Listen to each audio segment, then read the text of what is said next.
너무하긴 뭐가 너무하냐? 너무한 건 너희들이지. 결혼이라는 게 너희 둘이 만나고 끝이야. 매일 얼굴 보고 부대낄 필요는 없더라도 부모와 서로 왕래하고 연락하며 사는 것이 가족 아니냐? 우리가 시댁이라고 대접해달라고 했니? 그럴 거면 결혼할 때 집은 왜 해달라고 했어? 엄마, 그런 게 아니잖아요. 맞아요, 어머님. 저희도 잘 지내려고 노력했어요. 그렇게 무자르듯 가족을 쳐내는 게 노력한 거야? 어쩜 너희는 너희들 생각만 하니? 우리들이 신경도 안 쓰고 없는 사람처럼 지내는 걸 원하는 거잖아. 엄마, 우리도 그런 말까지는 안 했어요. 보통 결혼하면 며느리들이 고생하니까 그걸 방지하려고 한 거죠. 그러니까 시댁이 없으면 명절이고 제사고 그런 거 신경도 안 써도 될 거 아니야? 나는 너희 말대로 남처럼 살 테니까 너희도 원하는 대로 편하게 살아. 오늘 이야기 속의 주인공은 66세 김씨입니다. 그리고 그녀의 아들과 며느리에 대한 이야기죠. 시집살이가 어쩌고 저쩌고 내뱉고 있는 아들과 며느리는 한 번도 당해본 적이 없어서 진짜 시집살이가 무엇인지 전혀 모르고 있는 듯 했습니다. 그동안 편하게 살아왔다는 것을 알지 못하고 본인만 똑똑하고 옳은 줄 아는 며느리에게 시집살이가 무엇인지 가르쳐 주고 싶었어요. 하지만 요즘 시대에는 예전처럼 며느리 불러다가 일을 시키고 아들과의 사이를 이간질시키는 것이 시집살이가 아닙니다. 돈이 힘이고 권력인 세상에서 요즘 시대 젊은 며느리에게 가장 무서운 방법으로 제대로 맛을 보여주고 싶었어요. 김 씨의 아들은 4년 전에 결혼을 했고 결혼하고 나서는 그 전과는 전혀 다른 사람이 된 듯 했습니다. 아니, 정확히 말을 하자면 남이 된 것 같았죠. 결혼 전에는 그렇지 않았다고 하면 이건 역시도 시어머니의 꼰대 같은 생각인가 싶겠지만 정말로 김 씨 부부와 아들은 평범한 부모 자식 사이였습니다. 하나밖에 없는 아들이라 김 씨 부부는 아들을 위해 최선을 다해서 살았고 아들도 부모의 뜻에 부응해 열심히 공부해서 대학 졸업하고 취직도 무난하게 했습니다. 아들의 직장이 멀어서 취직 이후로는 독립해 따로 살았지만 한 달에 한두 번씩은 집에 찾아와 얼굴을 보며 살았고 안부 전화도 자주 하는 사이였어요.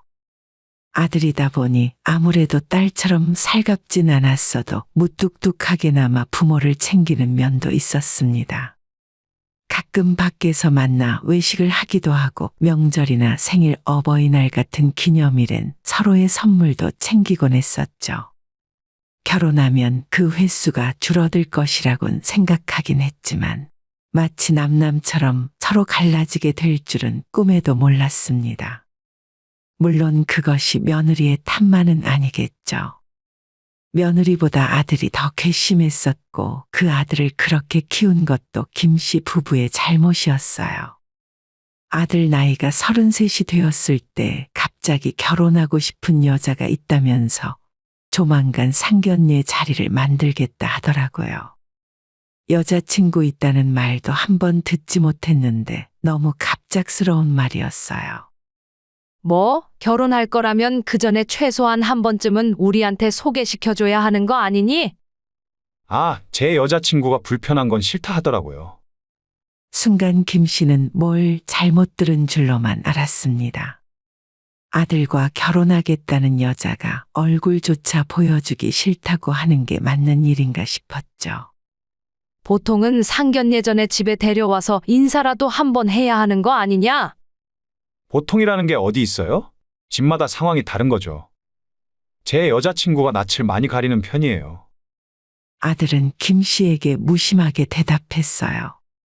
다짜고짜 상견례부터 하자며 날짜를 통보하는 게 무슨 경우인가 싶었지만 애들이 그렇게 하겠다고 하니 어쩔 수가 없었죠. 하지만 기분은 이미 상할 대로 상한 뒤였습니다. 그렇게 말을 한 예비 며느리나 그 말을 고지곳대로 전한 아들이나 나이에 비해 분별력이 없구나 싶었죠. 하지만 상견례 날에 예비 며느리와 첫 만남을 한 뒤로 상황이 이해가 가게 되었습니다. 처음에는 서로 인사를 나누고 안부를 묻다가 결혼에 대한 이야기를 나누면서 평범한 상견례처럼 흘러갔어요. 예상한 대로 며느리는 차갑고 무뚝뚝한 성격으로 보였고, 대신 자기가 중간에서 양가 부모에게 앞으로의 계획을 설명하는 모습이 똑부러지게 느껴졌습니다. 이렇게 야무진 성격이면 부모한테는 잘 못하더라도 앞으로 잘 살겠거니 생각했죠. 하지만 한참 분위기가 무르익을 무렵 예비 며느리는 김씨 부부를 보며 이렇게 말을 하는 겁니다. 첫째로 저는 제사는 절대 싫어요. 우리 집은 제사 안 지내는데 나중에 부모님들이 돌아가셔도 제사 지낼 생각은 전혀 없다는 말이에요. 그 말을 듣고 김 씨는 저절로 인상이 찌푸려졌습니다. 있지도 않은 제사를 하기 싫다고 통보하는 상황이 맞는 건지 모르겠더라고요. 그리고 두 번째는 서로 생일은 챙기지 않고 각자 보내기로 해요. 물론 제 생일에도 전화 같은 건 안 하셔도 돼요. 그 말은 결국엔 우리 부부의 생일을 챙기지 않겠다는 소리였죠. 오빠가 부모님들 생신 챙기는 건 말릴 생각 없는데 저는 참석 안 할 거예요. 용돈이나 선물은 일정 금액 안에서 보내드릴 의향은 있고요.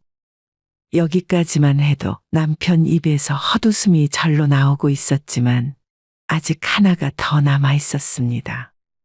마지막으로 가장 중요한 건데 명절이에요. 명절에 음식 준비 안 할 거고요. 당일 아침에 가서 밥 한 끼 먹고 오겠습니다. 그쯤 되니 김 씨는 물론이고 남편도 표정 관리가 안 됐는지 얼굴이 울그락불그락 하고 있었죠. 대체 이게 뭐 하자는 건가 싶었습니다. 이런 말을 보통 상견례 하는 자리에서 통보하듯 하는 사람이 있나 싶었죠. 이렇게 생각을 하더라도 살면서 눈치껏 서로 맞춰가는 것이지 꼭 계약을 하는 것처럼 일방적으로 통보할 문제가 아니라 생각했어요. 김 씨 부부가 어안이 벙벙해 아무 말도 못하고 있을 때 마치 그때 생각났다는 듯 또 한 가지 말을 꺼냈습니다. 아, 맞다. 그리고 볼 일이 있으시면 오빠 통해서 연락 주셨으면 좋겠어요. 그리고 저도 특별하게 전화 드릴 일은 없을 테니 제가 전화 안 하더라도 그러려니 하고 이해해 주세요. 시댁에 방문하더라도 제가 가고 싶을 때 갈 거니까 강요하지는 말아주시고요. 쉴 새 없이 쏟아지는 말에 입을 다물지 못하고 있었는데 예비 사돈이라는 사람은 옆에서 맞장구를 치고 있었습니다. 요즘 세상에 구구절절 맞는 말 아닙니까? 사실 저도 시댁에 잘 안 갔거든요. 이런 건 남편이 중간에서 잘해줘야 고부 갈등이 없고 서운한 게 없는 법이거든요. 속도 없는 아들 녀석은 그런 말을 듣고도 자기가 중간에서 잘하겠다며 고개를 숙였습니다. 김 씨는 이게 별일 아닌 일이고 받아들여야 하는 건가 싶었어요. 하지만 아무리 생각을 해봐도 경우가 너무 없었습니다. 김 씨 부부가 표정을 굳히고 아무 대답이 없자 예비 며느리가 먼저 말을 꺼냈어요. 사실 제가 할 말은 꼭 해야 하는 성격이거든요. 며느리라는 이유만으로 희생해야 하는 시대는 지났잖아요. 괜히 나중에 기분 상하실까봐 미리 말씀드리는 거예요. 요즘 애들이 이렇게 똑부러진다니까요.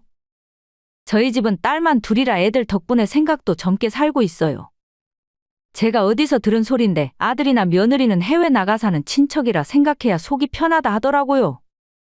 어떻게 보면 쿨한 게 좋을 수도 있겠지만 김 씨의 마음은 서늘하게 얼어붙었습니다. 이런 말을 듣고 기분 상하지 않을 사람이 어디에 있겠습니까? 며느리는 내 딸이 아니라는 것 정도는 알고 있었고 효도 받을 생각도 눈꼽만큼도 없었어요. 하지만 일어나지도 않은 일을 가지고 이렇게 딱 잘라 말하는 게 무례하다고 느껴졌습니다. 사실 김 씨에게는 월세를 주던 25평 아파트가 한 채 있었어요. 나중에 아들 결혼할 때 주려고 생각해왔었고 아들 역시도 알고 있었죠. 아마 자기 결혼할 때 그 집을 물려줄 것이라 당연하게 여기고 있었습니다. 그날 돌아오는 차 안에서 아들에게 원래 예비 며느리 성격이 그런 걸 알고 있었냐고 물었어요. 성격이요? 어떤 거요? 어른들 앞에서 첫 번째, 두 번째 하며 당돌하게 말을 하더구나. 아, 그거요? 오늘 바로 말을 할 줄은 몰랐는데 원래 사귀면서도 그런 말은 가끔씩 했었거든요. 너무 초면에 정없이 구는 거 아니야? 먼저 전화도 하지 말라는 거잖아. 에이, 그래도 똑 부러지니까 좋잖아요. 저는 틀린 말 하나도 없다고 생각해요. 괜히 고부 갈등 일어날 만한 상황을 먼저 차단하는 거니까요. 요즘 젊은 사람들에게 이 정도는 당연하다는 듯 말을 하는 아들이었기 때문에 김 씨는 원래 요즘은 이게 맞는 건가 싶었습니다. 본인이 생각까지 늙어버려서 따라가질 못하는 것 같았죠. 생각해보면 며느리와 전화통화할 일도 별로 없을 것 같았고 어차피 집에서 제사는 안 지내고 있었습니다. 며느리에게 생일상 받고 싶은 마음도 없고 명절에 불러다 일 시킬 생각도 없었으니 크게 달라질 것도 없었죠. 그래서 본인이 생각을 바꾸고 며느리를 이해해 보려고 노력했습니다. 하지만 그 기준이 시댁과 친정이 다르다면 그건 또 다른 문제였어요. 며느리가 시댁에 하는 것과 사위가 처가에 하는 것이 서로 다르다면 그건 김 씨도 마음이 상할 수밖에 없는 일이었죠. 결국 아들이 결혼하고 그 이후 몇 달이 지난 뒤의 일이었습니다. 너 내일 아버지 생신인데 알고 있는 거 맞지? 남편 생일이 다 와가는데 연락도 없는 아들에게 김 씨가 먼저 전화를 걸었어요. 아, 맞다. 그러고 보니 벌써 그렇게 됐네요. 까먹지 말고 내일 아침에 아빠한테 전화드려. 근데 너 지금 어디니? 주변이 왜 이렇게 시끄러워? 처가댁에 잠깐 놀러 왔어요. 너가 거기까지 무슨 일로 갔어? 아들 집에서 사돈 댁까지는 차로 2시간이 넘는 거리였습니다. 장모님이 놀러 오라고 하셔서 내려왔어요. 저녁 먹고 여기서 자고 놀다가 내일 올라갈 거예요. 김 씨는 아들이 하는 말에 기가 막혔습니다. 명절 같은 날 아니면 양가 집안에는 안 가는 거 아니었니? 아니에요. 가고 싶을 땐 간다고 했잖아요. 그러니까 너네 처갓집에는 언제든지 놀러 가고 시댁에는 안 온다는 말이야. 결국엔 일정한 기준도 없이 자기들 마음대로 한다는 소리였습니다. 그리고 그걸 결정하는 건 며느리였죠. 빈정이 상해버린 김 씨는 아들과의 전화통화도 줄였습니다. 얼마 후 아들 결혼하고 첫 명절이 되었고 차례는 지내지 않았지만 밥은 먹고 간다기에 아침상을 차려야 했어요. 명세기 명절인데 잡채와 갈비찜은 아들 내외가 도착하기 전에 미리 준비를 해둔 상황이었습니다. 아들이 도착하고 나서 국을 뜨고 상차림을 마무리하는데 식탁에 숟가락과 앞접시를 놔달라는 말에 며느리가 바로 대꾸했어요. 저는 상 차리는 것도 다 같이 해야 한다고 생각해요. 오빠가 와서 숟갈 좀 놔? 그 말에 김 씨의 아들이 달려와 식탁에 숟가락을 놓기 시작했습니다. 지금은 차례상을 차리는 것도 아니고 김 씨가 다 준비한 식탁에 숟가락과 앞접시만 놓으라는 건데도 굳이 아들을 불러 일을 시키는 며느리가 정말 이상하게 생각되었어요. 불편한 분위기에서 밥을 먹기 시작했는데 김 씨의 남편이 물을 한 잔 가져다 달라고 부탁했습니다. 사실 김 씨의 남편은 얼마 전 무릎 수술을 했고 평생 몸을 쓰며 일을 하다가 은퇴를 하고 여기저기 아픈 곳이 늘었어요. 김 씨가 밥을 먹다 말고 자리에서 일어나 물을 뜨러간 사이에 며느리는 또 뭐가 못마땅했는지 시아버지에게 이렇게 말을 했습니다. 아버님, 사실 물 떠오라고 시키면 안 되는 일이에요. 본인이 드실 물은 직접 떠야죠. 그리고 여기에서 김 씨는 더는 참지 못하고 폭발하게 되었습니다. 아니, 내가 언제 너한테 물 떠오라고 했어? 이런 식으로 할 거면 명절이라고 우리 집엔 뭐 하러 온 거야? 됐으니까 다음부터는 그냥 얼굴 보이지도 마라. 집에 와봤자 밥이나 한 끼 먹고 가는 게 전부인데 그 한 끼를 차리기 위해 새벽부터 일어나서 음식 준비하는 것도 힘들고 그렇다고 함께하는 식사 자리가 유쾌하지도 않았습니다. 김 씨도 며느리 눈치 보는 것이 기분만 상하는 것 같아서 싫었어요. 그 이후 다음 명절부터 아들 내외는 집에 찾아오지 않았습니다. 그러고 나니 당연히 몸은 편했고 마음도 편했어요. 서로 연락도 안 하고 얼굴도 안 보고 바라는 것도 없으니 정말로 김씨 부부와 아들 내외는 남처럼 지내게 되었습니다. 이 정도면 친척이나 이웃도 아니고 어쩌면 남보다도 못할 사이였어요. 그런 아들 부부도 아이가 생긴 뒤로 조금 달라진 모습이었어요. 엄마, 이번 주말에 한번 갈게요. 자기들이 오고 싶을 때만 온다더니 아이를 낳고 나니 오고 싶은 날이 많아진 것 같았습니다. 육아가 어지간히도 힘든 모양인지 주말만 되면 아이를 맡기겠다고 찾아왔어요.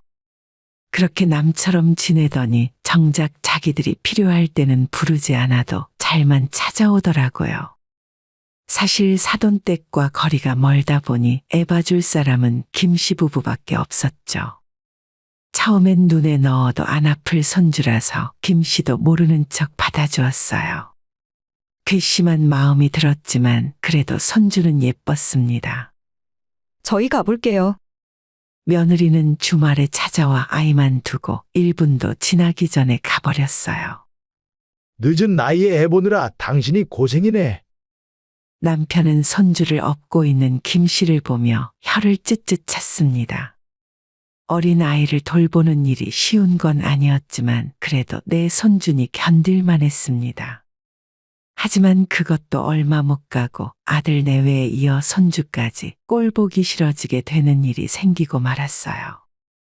어느 날 김 씨가 잠시 집 앞마트를 다녀온 사이에 남편이 안방에서 화장실 가는 길에 쓰러지고 말았던 것이었습니다. 바로 구급차를 불러서 병원 응급실로 옮겼고 조금만 늦었으면 안 좋은 일이 있었을 거란 의사의 말에 오싹한 기분까지 들더라고요. 남편이 최근 거동이 불편하다는 소리를 자주 했었는데 이렇게 병원에 누워 있으니 서로가 나이를 많이 먹었다는 현실이 피부로 와닿았어요. 남편은 한번 쓰러지고 난 뒤에 본인도 많이 놀랐는지 아들을 보고 싶어 하는 것 같았습니다. 김 씨가 병실을 나서서 아들에게 전화를 걸었지만 신호음만 계속 울리고 아들은 전화를 받지 않더라고요. 분명 퇴근을 해도 진작에 했을 시간이었는데 아무리 걸어도 전화를 받지 않아 어쩔 수 없이 며느리에게 전화를 걸었습니다. 네, 어머님 어쩐 일이세요? 너희 아버지가 쓰러지셔서 지금 병원에 계신다. 네? 아버님이요? 그래, 오늘은 늦어서 더 이상 면회가 안 될 것 같고 내일 한번 찾아올래? 내일이요? 오빠랑 한번 상의해보고 다시 말씀드릴게요. 그렇게 며느리는 전화를 끊었고 김 씨는 답장을 기다렸어요. 한 10분쯤 지났을 때 며느리 대신 아들에게서 전화가 걸려왔습니다.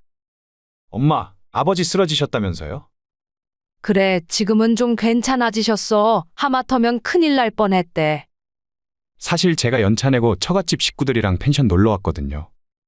지금 바로 가기가 그래서 내일 올라가면 연락드릴게요. 그래, 어차피 오늘은 면회도 안 되니까 내일 병원으로 와. 김 씨는 그렇게 아들과의 통화를 마쳤습니다. 남편에게 아들이 내일 병원으로 온다는 말을 전하고 다음날 아들의 연락을 기다렸어요. 하지만 오후 5시가 넘도록 아들은 전화 한 통화가 없어서 김 씨가 먼저 전화를 걸었습니다. 아, 맞다. 아버지 언제 퇴원하신다고요? 저희 아무래도 일정이 조금 밀려서 오늘 못 올라가고 내일 가야 할 것 같아요. 난처한 아들의 목소리를 듣고 김 씨는 내가 괜히 전화를 했구나 후회가 들었어요. 아버지가 쓰러져서 병원이라고 하면 헐레벌떡 달려올 아들을 상상했는데 그런 본인 생각을 비웃기라도 하듯 아들은 관심이 없었습니다. 결국 남편은 아들이 병문안 오기 전에 퇴원을 해서 집으로 돌아왔고 뒤늦게 안부 전화가 걸려왔지만 김 씨는 집에 잘 도착했다는 말을 남기고 전화를 끊어버렸습니다. 김 씨의 냉랭한 태도에 아들 며느리도 뭔가 느끼는 게 있었는지 웬일로 며느리가 먼저 전화를 걸어왔어요. 어머님, 아이랑 같이 이번 주말에 갈게요. 또 애 봐달라는 거냐? 아니요, 어머님, 아버님이랑 식사라도 같이 할까 하고요. 아버님 입원하셨을 때도 못 찾아뵈었잖아요. 못 온 게 아니라 안 온 거겠지. 괜히 그럴 필요 없다. 오지 말아라. 김 씨의 차가운 대답에 며느리가 목소리를 높였습니다. 이번에는 진짜 애 봐달라고 하는 게 아니에요. 애를 맡기는 거든 아니든 오지 말라는 소리다. 너는 너 오고 싶을 때 마음대로 오면서 나한테 거부할 권한도 없는 거냐? 김 씨가 화를 내자 며느리는 아무 말 못하고 침묵했어요. 부모라고 무조건 자식이 반가운 줄 알아? 우리가 언제 너희들한테 노후 책임지라 했냐? 아니면 용돈을 달라고 했냐? 너는 시댁에 바라는 게 있으면 며느리로서 기본적인 도리는 해야 할 거 아니냐? 어머님, 그게 아니라 저희는 저희 삶이 있으니까 이해를 해달라는 말이었어요. 우리는 우리 삶이 없니? 너도 그냥 우리랑 연 끊고 사는 게 마음 편할 것 같으니까 그렇게 해주겠다는 거야. 앞으로는 애 맡길 생각도 말아라. 김 씨는 그동안 하고 싶었던 말을 며느리에게 쏟아냈습니다. 속에서는 아직 할 말이 많았지만 더 언쟁을 했다가는 속에 불이 날 것 같아서 서둘러 전화를 끊어버렸죠. 그런데 잠시 후 이번엔 아들에게 전화가 걸려왔습니다. 왜 며느리한테 그렇게까지 하세요? 엄마 진짜 너무하세요. 내 배 아파 낳은 자식이지만 이렇게까지 정 떨어질 수 있나 싶었습니다. 너는 아버지 아파서 쓰러졌다는데 처가 식구들이랑 놀러 가니까 좋더냐?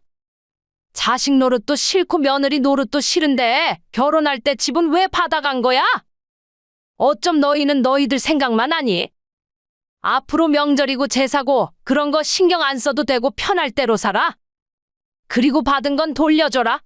이번 달 말까지 집 비워. 엄마, 농담이시죠? 농담인지 아닌지는 나중에 보면 알겠지? 부동산에 다시 월세로 내놓을 거니까 빨리 이사 준비해. 이제야 심각한 상황을 인지했는지 아들은 뒤늦게 잘못했다고 말했지만 전부 소용이 없었어요. 어차피 너희들이 용돈 한 번 준 적 없는데 우리가 그 집 월세 주고 생활비라도 보태야겠어. 앞으로 아무것도 줄 생각 없으니까 괜한 기대 말고 너희 알아서 살아라. 그렇게 김 씨는 아들 내외를 집에서 내쫓았고 집은 다시 월세를 주었습니다. 억울해하는 아들 며느리에게 나 죽어도 제사 따위 지낼 필요도 없으니까 너희들 마음대로 살라고 말했죠. 요즘 사람은 원래 이런다며 자기 하고 싶은 대로 하고 살던 며느리는 요즘 방식으로 돈으로 혼내가며 시집살이 시키는 것이 가장 좋은 방법인 것 같더라고요. 뒤늦게 아들 며느리가 찾아와 잘못했다고 싹싹 빌어도 전혀 소용없었습니다. 그 뒤로도 서로 연락도 안 하고 살기 때문에 지금은 아들 내외가 어디서 어떻게 살고 있는지도 모르고 있어요. 오늘의 영상은 여기까지입니다. 이 글을 보신 모든 분들의 노년에 웃음과 행복만 가득하기를 기원합니다.